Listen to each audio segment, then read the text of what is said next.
ESPNLA.com, this is Brian Kamenetzky, the Land of Lakers blog, here with my brother Andy. Hey, the Lakers are your 2010 NBA champions. They beat the Boston Celtics. 83-79 was the final score. As you can tell, it was not a pretty game based on that final score. Game. No, not a lot of offense.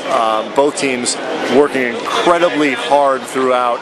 It was a very hard-fought game, but an ugly one. Kobe Bryant, 6 of 24 from the floor. Pau Gasol, 6 of 16. It was not a night for the stars. Kobe said afterwards, he wanted it too much. He gripped down on the ball too much. It was hard for him. The guy who came and picked them up, Phil Jackson pointed to it, Brian Shaw pointed to it as the best player on the floor for the Lakers. Ron Artest, I don't necessarily think that's what people saw coming entering Thursday night's game. No, certainly not the way. His playoffs have been up and down on the offensive end after he didn't enjoy a particularly good... More down. Right. A lot of down. Didn't enjoy a particularly good Game 5. He's had moments throughout the playoffs where he's been off the reservation in terms of the overall game plan.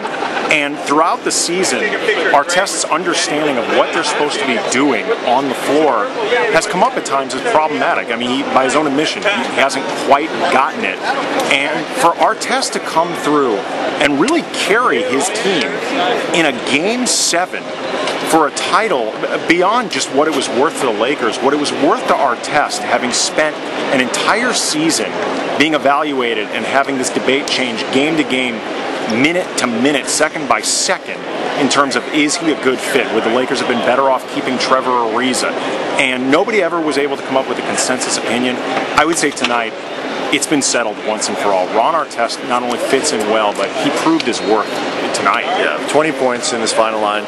He was great in the first half. Offensive rebounds, putbacks, always around the rim. His defense was solid throughout. He finishes the game. Minute left with a clutch three-pointer on a kick from Kobe Bryant. Which he said afterwards he'd been dying for a shot like that his whole career. And he took it and he made it, which, you know, given how he shot throughout the playoffs is an incredible thing. And for all the talk about Artest and his eccentricities, we'll call them, and his inability to grasp the offense, there's nobody on the team, and I'm including Kobe Bryant in this, who wanted a ring more than Artest. He said at the beginning of the season, Andy, you remember it, if we don't win, blame me. I'm the new element on the team. I'm the only change. And he meant it. Yeah, he meant it. And I think for him to come through in this situation made a very compelling game. Yeah. That much more incredible. I'm honestly not sure I've ever been happier for a player to receive a championship than Artest tonight. I mean, it was emotional to watch him afterwards, and I think his teammates all felt the same way. He won it for them in a lot of ways. I think they won it for him.